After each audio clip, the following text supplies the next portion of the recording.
इतिहास। इतिहास कहते किसे हैं? इतिहास हम पढ़ते क्यों हैं? ये तो हम अपने सेशन में जरूर बात करते हैं। इतिहास हम कहते किसे हैं? इतिहास की सामान्यतः परिभाषा क्या होनी चाहिए? ठीक है, तो देखिए, जैसे कि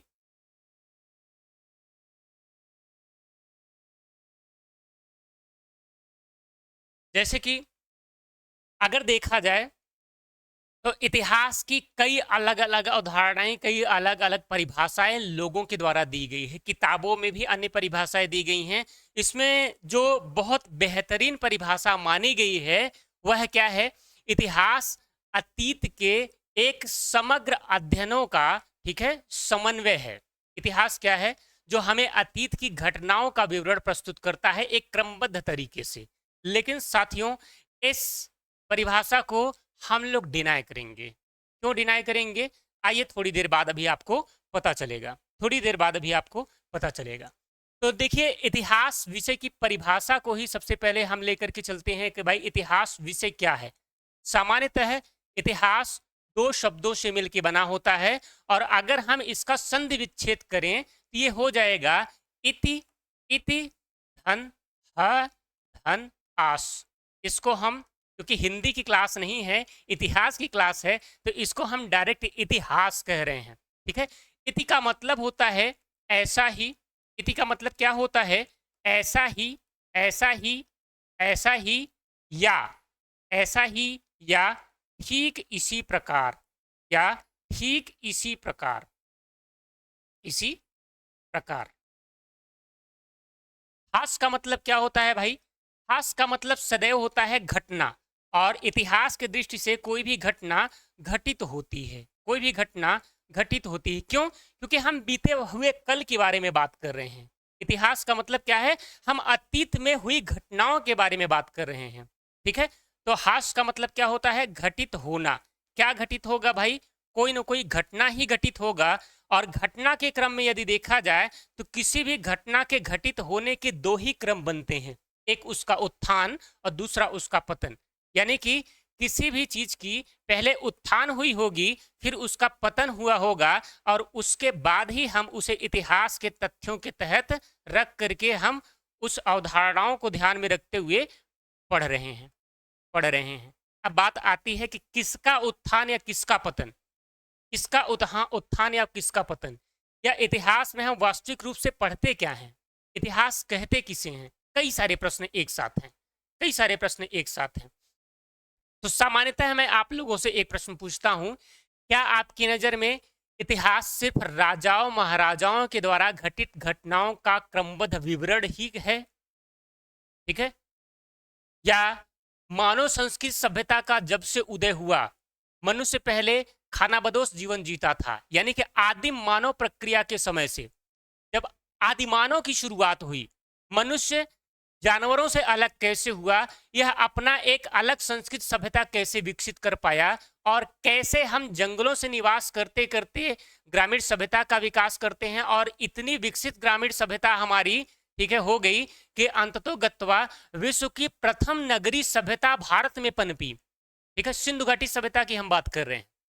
ठीक है, यानी कि इतिहास सिर्फ राजाओं महाराजाओं की कहानियों तक सीमित नहीं है, बल्कि इतिहास की जो विषय वस्तु है यह व्यापक है, यह व्यापक है। अतीत में हुई घटनाएं जो समग्र रूप से अध्ययन करने वाली हैं, यह व्यापक हैं। ठीक है, तो आइए देखते हैं इतिहास में हम किन किन चीजों के विषय में पढ़ते हैं। ठीक है, इतिहास में हम किसका अध्ययन करते हैं, किसका अध्ययन करते हैं, किसका, क्वेश्चन मार्क लगाइए। ठीक है, इतिहास में हम व्यक्ति का अध्ययन करते हैं। देखिए भाई, व्यक्ति में एक आदि मानव से सभ्य मानव तक की जर्नी आ जाती है। ठीक है, इसके बाद व्यक्ति में राजवंश भी आ जाता है, राजा महाराजा भी व्यक्ति ही हैं। व्यक्ति का, इनके द्वारा निर्माण किए गए समाज का, समाज का, समाज का, इनके द्वारा, इनके द्वारा बनाई गई व्यवस्थाओं का, इनके द्वारा बनाई गई व्यवस्थाओं का। यानी कि अब इतिहास की सामान्यतः परिभाषा इन तीनों चीजों को ध्यान में रखते हुए देखिए यहां पर मैंने समाज में ही धर्म को मैंने इसमें लागू कर दिया है। ठीक है, तो इतिहास कहते किसे हैं? अब आइए परिभाषा, इसका बेहतर परिभाषा क्या हो सकता है? ठीक है, इसका बेहतर परिभाषा क्या हो सकता है?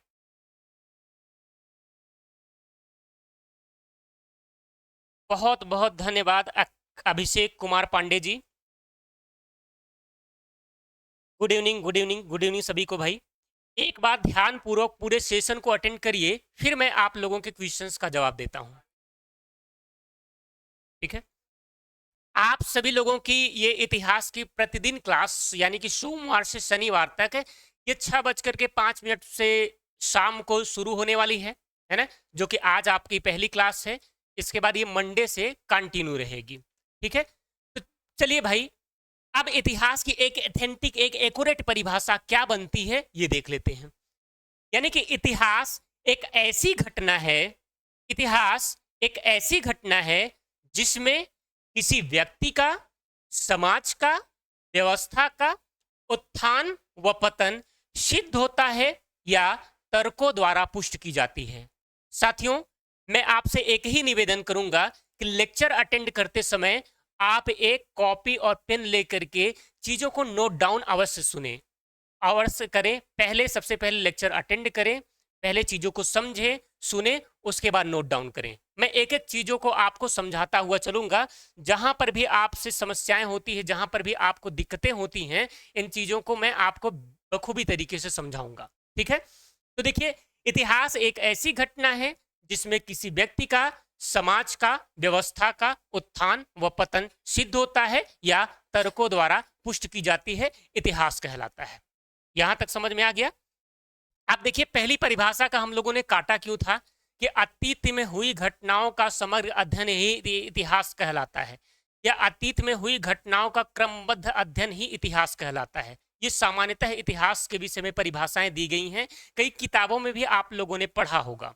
ठीक है, एक बात बताइए साथियों, अगर हम इतिहास के पन्नों में अतीत में हुई सभी घटनाओं को लेकर के चलेंगे, तो अब आप सोचिए कि जब अभी हम इसके पाठ्यक्रम को डिफाइन करेंगे, तो इसके पाठ्यक्रम की शुरुआत, ठीक है, जब से मानव जीवन की उत्पत्ति हुई है तब से लेकर के, ठीक है, अभी तक निरंतर चलता चला आ रहा है। ठीक है, यानी कि इतिहास इतना जटिल विषय हो जाता है, इतना बोझिल विषय हो जाता है, इसमें इतने ज्यादा विषय वस्तु हो जाते कि न ही इतिहास हम पढ़ा पाते, न ही इतिहास आप पढ़ पाते। तो ये जो परिभाषा है इस वजह से एथेंटिक नहीं है, सार्थक नहीं है, लेकिन ये जो परिभाषा है हम लोगों ने सेट किया है, ये बिल्कुल एक्यूरेट है, एथेंटिक है, सार्थक है। ठीक है, आजकल हर चीज को एक्यूरेसी के हिसाब से मापा तौला जाता है, और जब से मेंस आंसर राइटिंग की प्रक्रिया आन पड़ी है, तब से आप किसी सिर्फ टेक्स्ट बुक को रट करके एग्जामिनेशन को क्वालिफाई कर सकते हैं, लेकिन मेंस में जाकर के फेल हो जाते हैं। तो हमें एक बेसिक समझ के साथ में अपने विषय वस्तु के साथ में जुड़ना अति आवश्यक है। तो इतिहास की सामान्यतः परिभाषा सभी के जहन में आ चुका होगा। ठीक है, अब हम आगे बढ़ते हैं कि भाई इतिहास में और हम किन किन चीजों पर ध्यान देते हैं, किन किन चीजों पर पढ़ाई करते हैं। ठीक है, चलिए, तो सामान्यतः हमने आपसे बात किया कि इतिहास एक ऐसी घटना है जिसमें किसी व्यक्ति का, समाज का, व्यवस्था का उत्थान व पतन सिद्ध होता है या तर्कों द्वारा पुष्ट की जाती है, उसे ही इतिहास की श्रेणी में रखते हैं, वही इतिहास कहलाता है। तो इतिहास को जानने का स्रोत क्या है? ठीक है, इतिहास को जानने का स्रोत क्या है, इसको हम लोग सामान्यतः देखते हैं। इतिहास के स्रोत, इतिहास के स्रोत हम कैसे पहचानेंगे कि कोई चीज इतिहास में यदि है तो वह किस आधार पर रखा गया है? क्योंकि इतिहास में घटी हुई सभी घटनाएं यह अतीत में घटी हुई हैं भाई, और न ही अतीत को हमने देखा है, न ही अतीत को आपने देखा है। तो सामान्यतः इतिहास को हम एथेंटिक, एक्यूरेट कैसे मानेंगे कि जो हम तथ्य पढ़ रहे हैं यह कंटेंट बिल्कुल हमारा सार्थक है, यह कंटेंट इतिहास के दायरे में आ रहा है। तो देखिए, इतिहास को सबसे पहले जानने का स्रोत पुरातात्विक साक्ष्यों के आधार पर इतिहास को जाना गया। पुरातात्विक साक्ष्यों के आधार पर, ये पुरातात्विक साक्ष्यों के आधार पर कैसे भाई, देखते हैं। पुरातात्विक साक्ष्यों के आधार पर, ठीक है, पहले एक एक क्रम को हम लोग लिख लेते हैं, इसके बाद फिर देखा जाए लिखित साक्ष्यों के आधार पर। लिखित साक्ष्यों के आधार पर,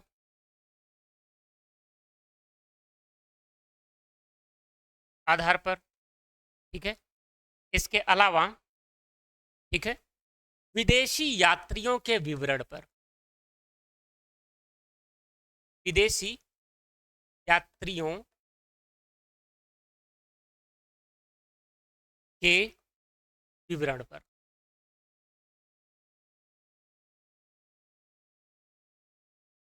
ठीक है। पुरातात्विक साक्ष्यों के आधार पर इतिहास को हम कैसे जानते हैं?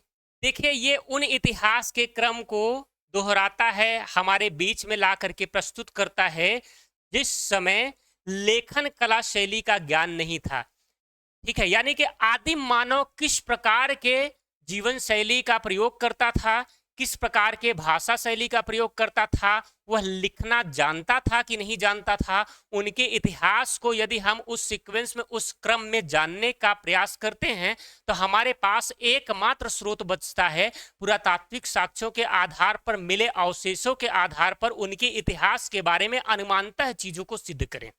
जैसे कि आप देखें, अगर हमें बात करना पड़े, ठीक है, कि प्राग ऐतिहासिक कालीन मानव की जीवन शैली कैसी थी, विवेचना कीजिए। मान लीजिए यही सामान्यतः प्रश्न आ गया, 150 शब्दों में आपको लिखना हुआ, तो प्राग ऐतिहासिक कालीन मानव की जीवन शैली के बारे में आप कैसे जानेंगे? क्योंकि इनके बारे में कोई लिखित विवरण, लिखित साक्ष्य उपलब्ध है नहीं। क्यों उपलब्ध नहीं है? क्योंकि भाई हमें पता ही नहीं है कि यह भाषा शैली से परिचित थे या नहीं थे, या ये जिस भाषा शैली का प्रयोग करते थे उस भाषा शैली से हम कनेक्ट नहीं है, ठीक है।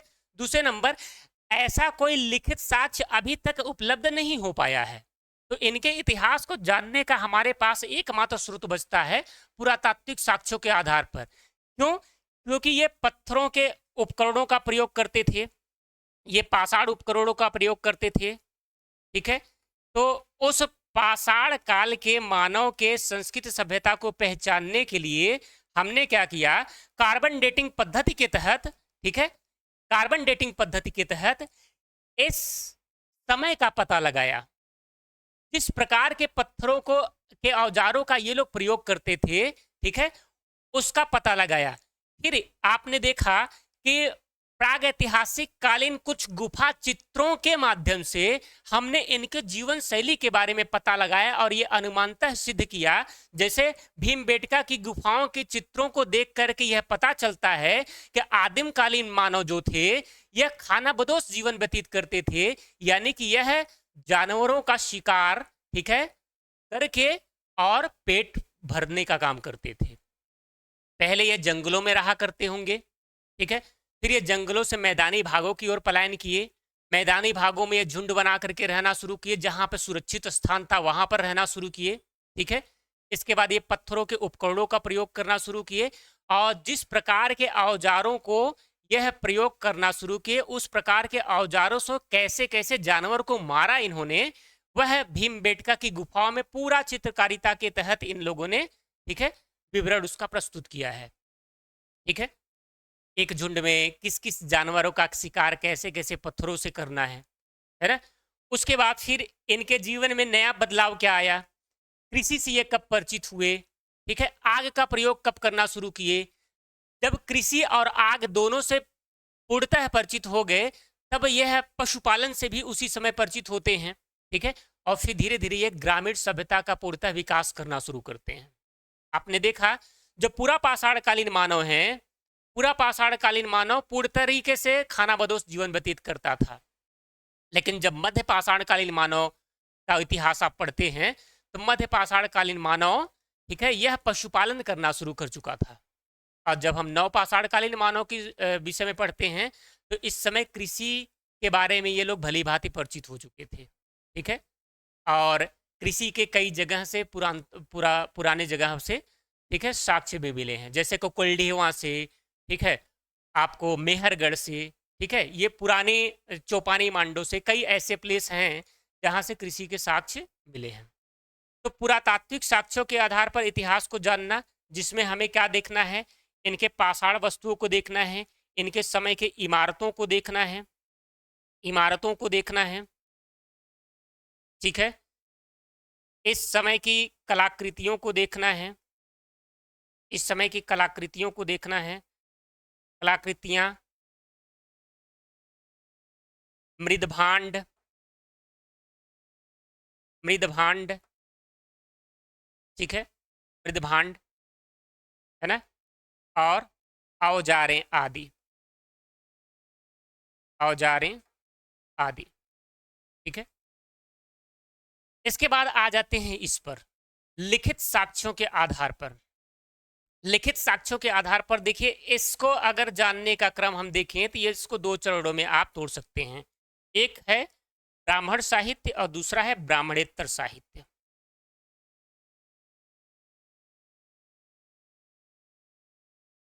ब्राह्मण साहित्य और दूसरा है ब्राह्मणेतर साहित्य।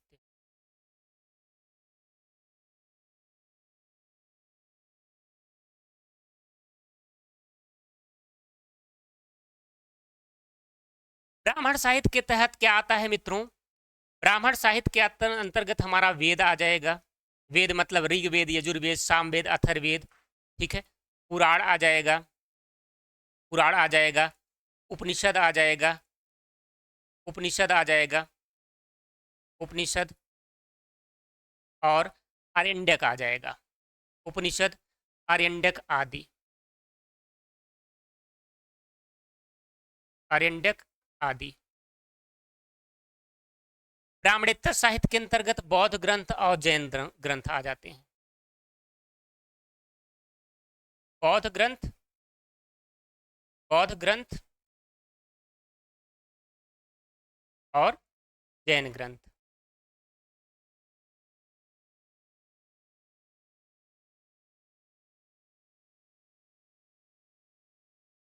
ये बहुत नीचे लिखने का क्रम थोड़ा सा सही नहीं आ रहा है सर।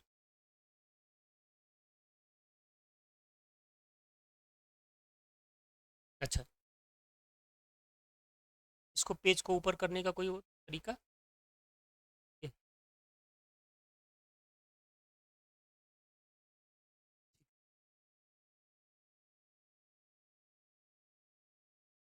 तो लिखित साहित्यों के आधार पर इतिहास के क्रम को समझने के लिए, जानने के लिए जो हमें जानकारी उपलब्ध हो पाई, उसमें हमारे पास क्या है?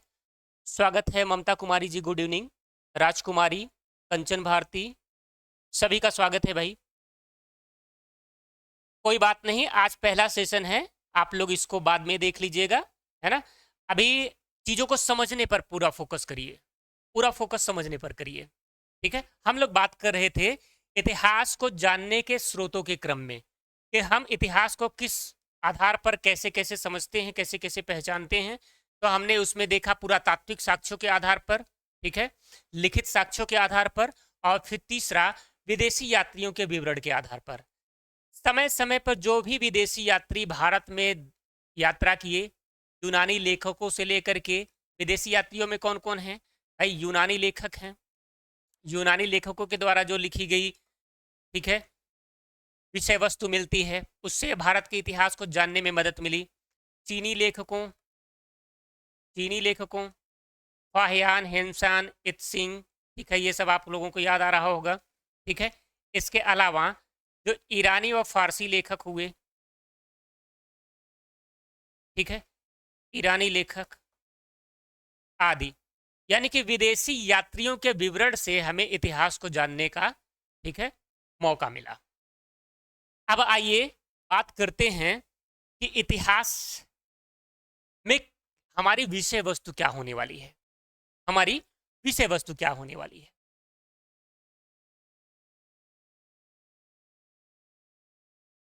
सामान्यतः देखा जाए तो अध्ययन की सुविधा की दृष्टि से भारतीय इतिहास को 3 चरणों में विभाजित किया गया है।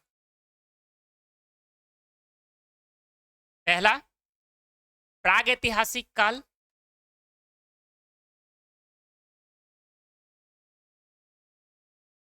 प्रागैतिहासिक काल। दूसरा, आद्यैतिहासिक काल। आद्यैतिहासिक काल। आप सभी लोग एक बार पहले चीजों को समझ लीजिएगा, इसके बाद फिर नोट डाउन करिएगा, इसके बाद नोट्स बनाइएगा। और तीसरा है ऐतिहासिक काल।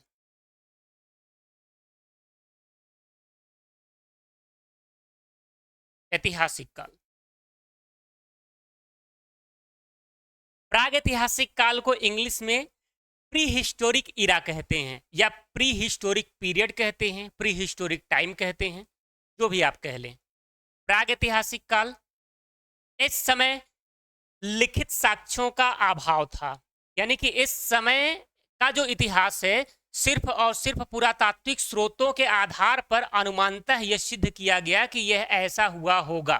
ठीक है, तो प्रागैतिहासिक कालीन इतिहास को समझने के लिए जिसमें हमें क्या पढ़ना पड़ता है भाई? प्रागैतिहासिक काल के अंतर्गत क्या चीजें पढ़नी होंगी? पूरा पाषाण काल, पूरा पाषाण काल, ठीक है, मध्य पाषाण काल, मध्य पाषाण काल। पूरा पाषाण काल को अंग्रेजी में पेलियोलिथिक ईरा कहते हैं या पेलियोलिथिक एज कहते हैं। मध्य पाषाण काल को मेजोलिथिक एज कहते हैं और नव पाषाण काल को नियोलिथिक एज कहते हैं। नव पाषाण काल, इनका कालक्रम समझ लीजिए, इनका कालक्रम समझ लीजिए।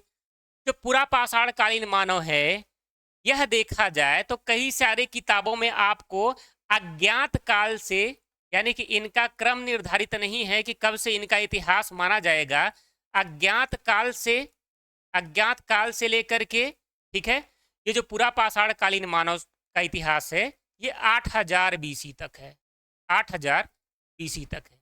अच्छा ध्यान रखिएगा, बीसी का मतलब ईस्वी पूर्व है। अभी बीसी और एडी के भी कंफ्यूजन को दूर करूंगा, बीसी और एडी के कंफ्यूजन को दूर करूंगा। मध्य पाषाण कालीन जो इतिहास है इसकी शुरुआत होती है 8000 बीसी से लेकर के 4000 बीसी तक, 4000 बीसी तक। और नव पाषाण कालीन जो इतिहास है इसकी जो शुरुआत है ये 4000 बीसी से लेकर के 4000 बीसी से लेकर के 2500 बीसी तक है, 2500 बीसी तक है। बीसी का मतलब ईस्वी पूर्व, ठीक है।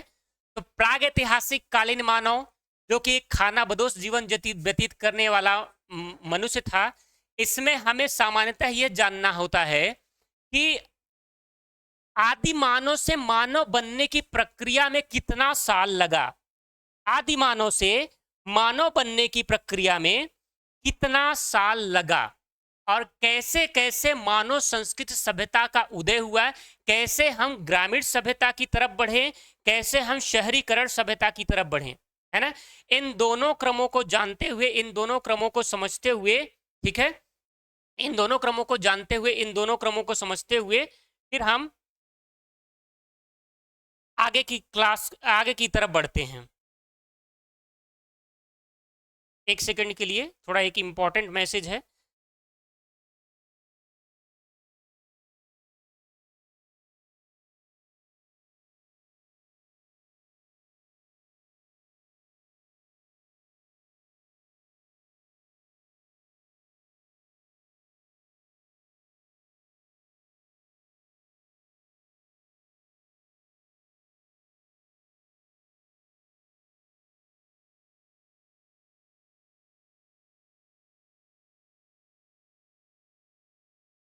ठीक है, हाँ हाँ बिल्कुल राजकुमारी जी, बिल्कुल।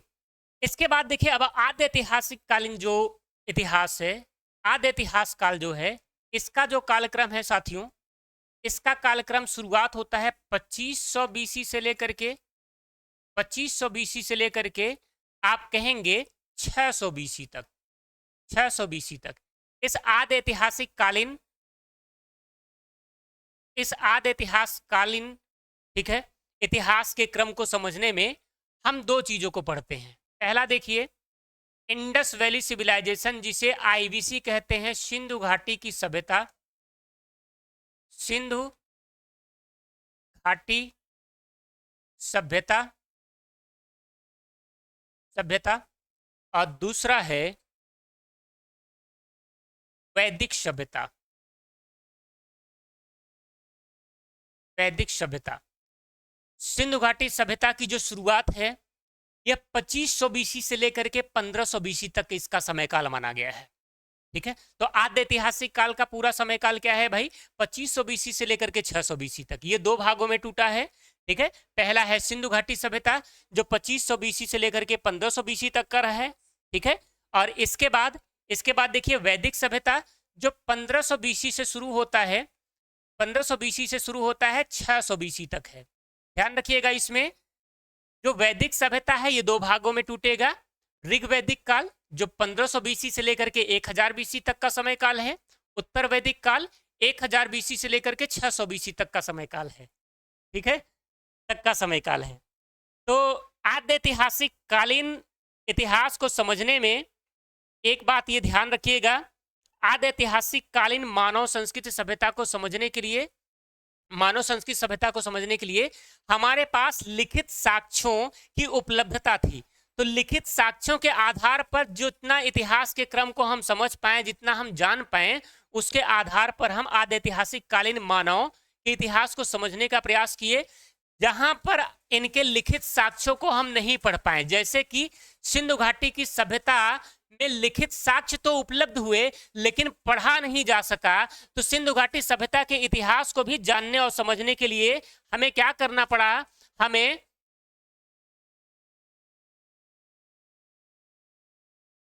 बेटा कमेंट बिल्कुल देख रहे हैं। क्लास की टाइमिंग ये 6 बजे होगी, 6:05 होगी। आज पहली क्लास है, आज पहली क्लास है ना अंजलि जी? बिल्कुल, आप लोगों के कमेंट को नहीं देखेंगे तो पढ़ाने तो मैं आपको ही आया हूं ना, पढ़ाने तो मैं आपको ही आया हूं, है ना? तो देखिए भाई, जो इसको सो देखिए, एक मिनट, बार बार कोई कॉल कर रहा है। तो भाई देखिए, सिंधु घाटी की सभ्यता के समय लिखित साक्ष्य तो उपलब्ध हो पाए लेकिन पढ़े नहीं जा पाए। तो सिंधु घाटी सभ्यता के इतिहास को समझने के लिए फिर से हम पुरातात्विक साक्ष्यों के आधार को आधार बनाते हुए इसको समझते हैं। वैदिक कल्चर को हम लिखित साक्ष्यों के आधार पर भी जाने, पुरातात्विक साक्ष्यों के आधार पर भी जाने। अब तीसरे नंबर पर जो आ जाता है ऐतिहासिक काल, इसकी शुरुआत होती है 600 बीसी से लेकर के, भाई कब से होती है? 600 बीसी से लेकर के, ध्यान रखिएगा, 600 बीसी से लेकर के यह आप 1947 तक के इतिहास को अपने सिलेबस में रखिएगा। 15 अगस्त 1947, 15 अगस्त 1947 तक का जो इतिहास है यह ऐतिहासिक काल के क्रम में आता है। एक पेज पर लेकर के इसको पूरा देख लेते हैं, इसके सिलेबस को, इसके विषय वस्तु को। जो ऐतिहासिक काल है, ध्यान रखिएगा, यह विभाजन क्यों हुआ है? क्योंकि अध्ययन की सुविधा की दृष्टि से, अध्ययन की सुविधा की दृष्टि से हमारे विद्वानों ने भारतीय इतिहास को 3 चरणों में मुख्यतः विभाजित किया था। और अब इसी तरीके से हम सभी लोग ऐतिहासिक काल को भी 3 चरणों में विभाजित करेंगे। पहला आ जाता है प्राचीन भारत का इतिहास, प्राचीन भारत का इतिहास, प्राचीन भारत का इतिहास। प्राचीन भारत का इतिहास का जो कालक्रम है ये 600 बीसी से स्टार्ट होता है, 600 बीसी से शुरू होता है और 712 ईस्वी तक है।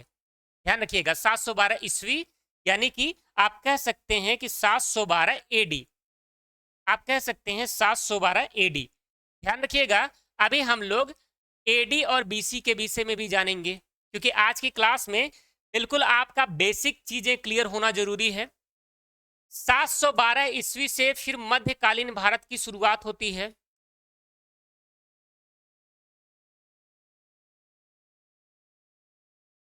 मध्यकालीन भारत के इतिहास की शुरुआत कब से होती है भाई? 712 ईस्वी से लेकर के 712 एडी से लेकर के, ठीक है, से लेकर लेकर 1707 एडी तक, 1707 एडी तक। और 1707 एडी से ही आधुनिक भारत के इतिहास की शुरुआत हो जाती है।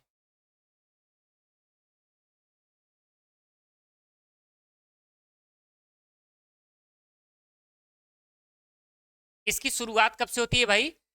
1707 एडी से लेकर के,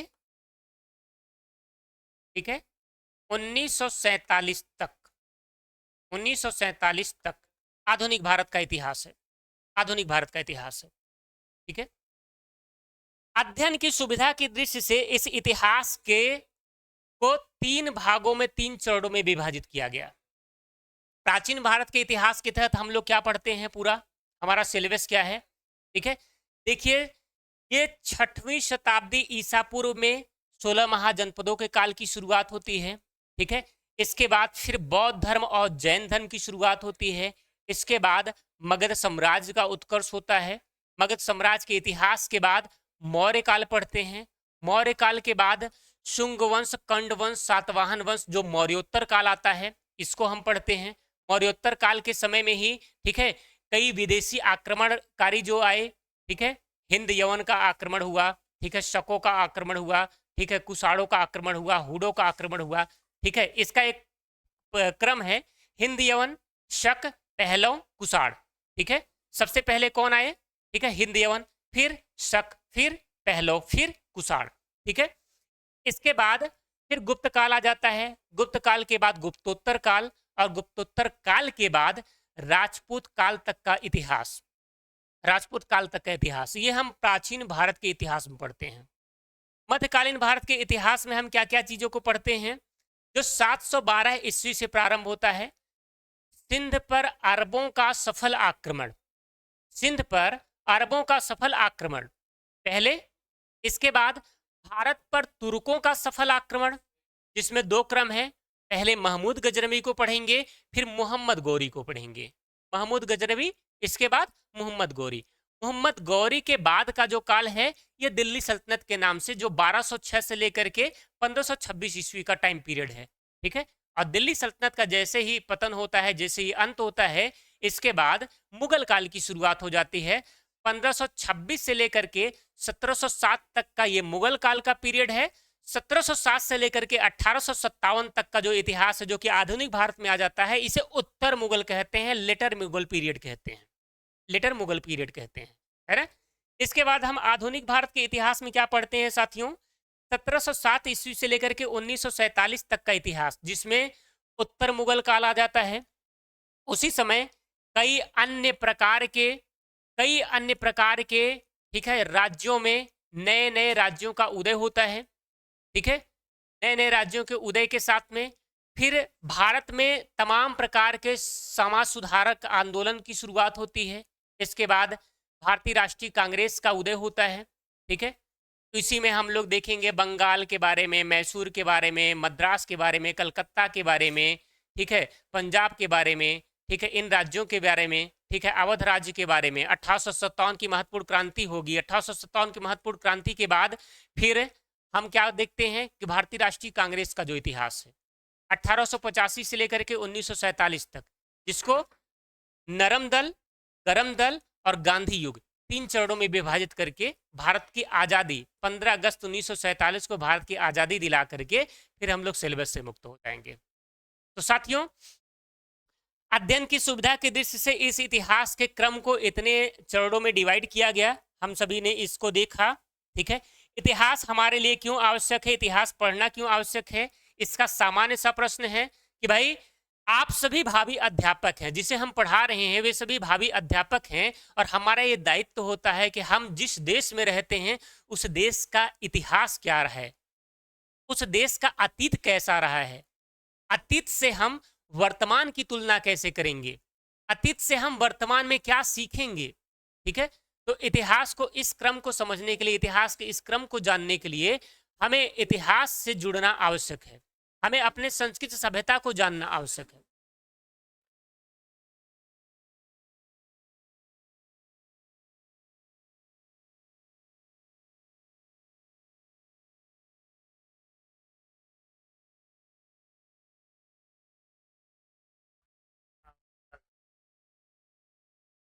बेटा आपको मिल जाएगा, पूरा मिल जाएगा, परेशान मत होइए, है ना।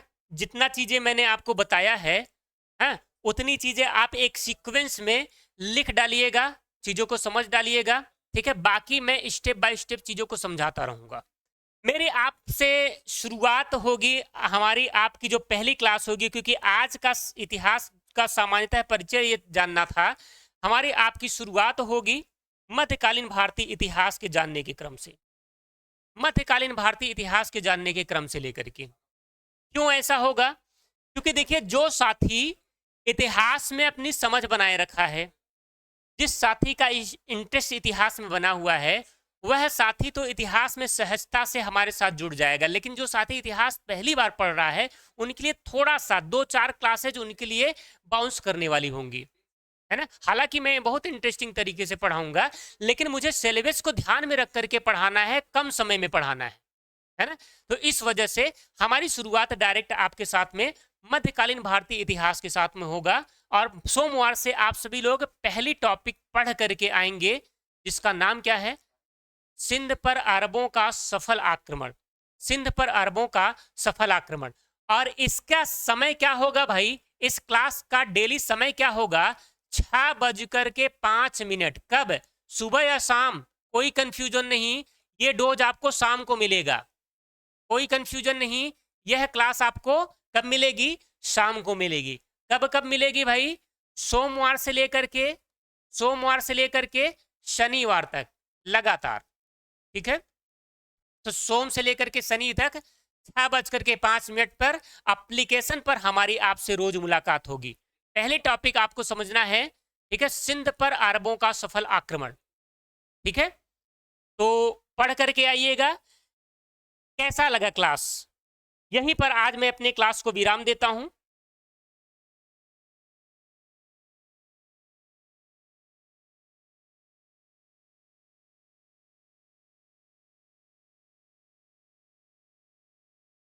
ये थोड़ा सा कमेंट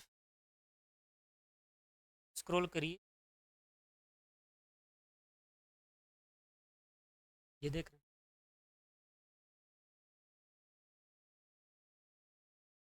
इधर देख रहे हैं, इधर क्लास ले रहा हूँ।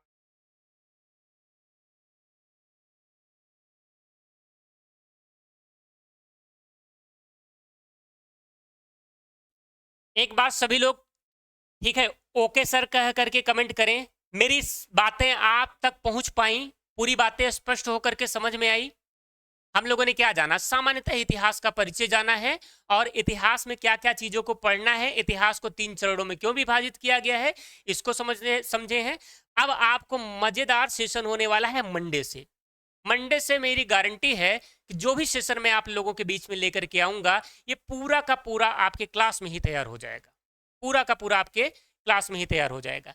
एक बार सभी लोग कमेंट कर दें, फिर हम इसी समय सेशन को। जी okay, thank you so much sir, nice session sir, बहुत अच्छा सर, बहुत बहुत धन्यवाद। आप सभी लोगों का बहुत बहुत धन्यवाद।